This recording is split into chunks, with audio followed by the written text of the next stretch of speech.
Welcome back to Living Local. Stephen Sondheim's Marry Me a Little is a tender, imaginative song cycle that tells the story of two lonely New Yorkers spending a Saturday night alone, unaware that they're only one floor apart. And this show opens this weekend at Playcrafters Barn Theatre. And here to tell us all about it is director Jake Ladd and actress Sydney Crumbleholme. Hey, welcome to the show. Good morning. I'm happy that you're both here. It's been a while since I've seen either one of you. Longer for you, I think. But I'm thrilled that you're here. So Jake, let's talk about Marry Me a Little. You know, it's built from songs that were originally cut for Stephen Sondheim shows, right. But kind of talk to us about that conceit a little bit.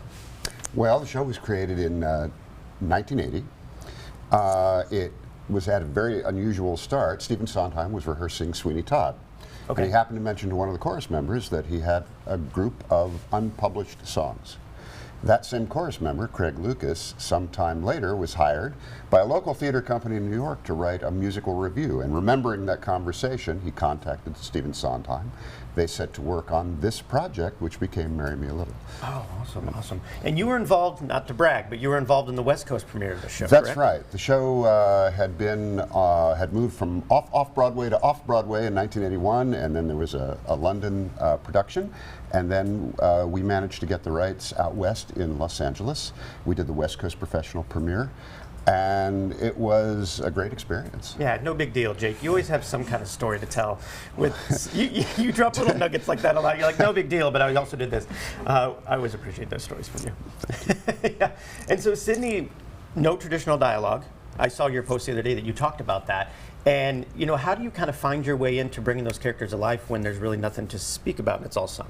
So one of the things that initially drew me to the show was the fact that there was no dialogue. Okay. As important as words are, they're not everything, and words Correct. Without acting are completely flat. And so when you omit the words, you have to go to the true depth of the acting, which I think is a really cool challenge.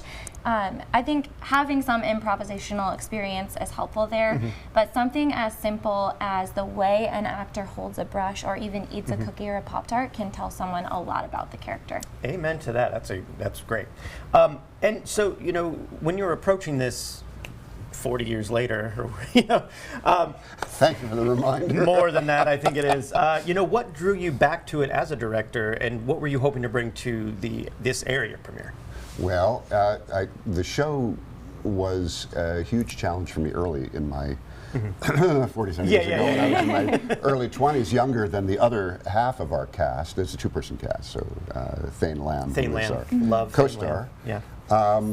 And the show struck me as not only unusual, but a tremendous challenge at that time. Jumping to bookend this end of my career, it's the challenge of it. I wanted to bring something that hadn't been done in the area, and something that was a very unique challenge, not only for the cast members, but for me. Yeah. So. And Sydney, for you, is there a particular moment in the show that you know, you've been able to internalize and that's very personal to you, that is kind of like cathartic to kind of live out? Yes, absolutely. So there are so many amazing songs in the show. It's kind of hard to pick a favorite one, but the one I've really landed on that's become really important to me is a duet called Who Could Be Blue, Little White House. Okay. And the reason it's important to me is because it represents the ability to use your imagination to create hope in an otherwise hopeless experience. If you look at history, or even just in the world, or even in people's personal lives, the people who survive those hardest moments are the people who are able to create the world that they want to live in. And so that's one of the things we get to do in that song. I love that sentiment. That's we all need that right now.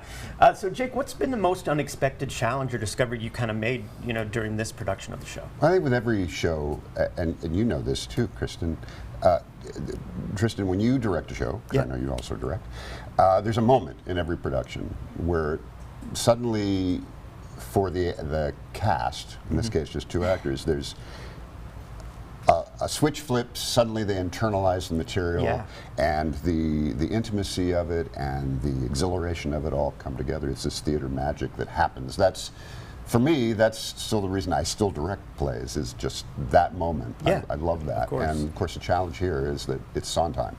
So it's a puzzle. And it's, I think Sydney will agree, I know Thane agrees, it's like, the hardest musical workout probably that they've ever had. Oh, absolutely. And you know, what are you hoping that audiences kind of take away after they see Marry Me a Little, Sydney? So one of the things that I like the most about the show is that as an artist, I get to play an artist. So I'm going to take an artist perspective on this question.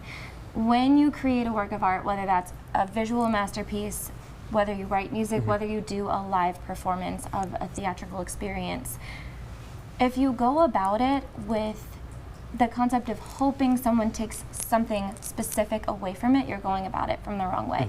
What you have to do as an artist in any capacity is just pour your heart and soul out into whatever you're creating, and whoever comes to look at it, see it, watch it, is going to have their own unique experience that they take away from it. I love that. I'm really hoping that people just have their own authentic reaction to it. Of But course. one of the things that I have taken away that I hope is also shared with the audience is that there's a quote that I read one time, and it said, "You haven't even met all the people who are going to love you yet." And so as these two characters are experiencing the same things at the same time, longing for someone just like the other, they have no idea that they are 9 feet apart from one another. Yeah. And that could be the case in reality for anyone. And so I love that. Yeah, that's a great sentiment. Well, guys, thank you so much. I could chat with you all day, but Thank they're not you going to for let me. So thank you all for being here, and have fun and break a leg this weekend. Thank you so much, Kristen. Go out and check out something new. For more information and tickets, you can check out playcrafters.com. We'll have all those details posted at ourquadcities.com.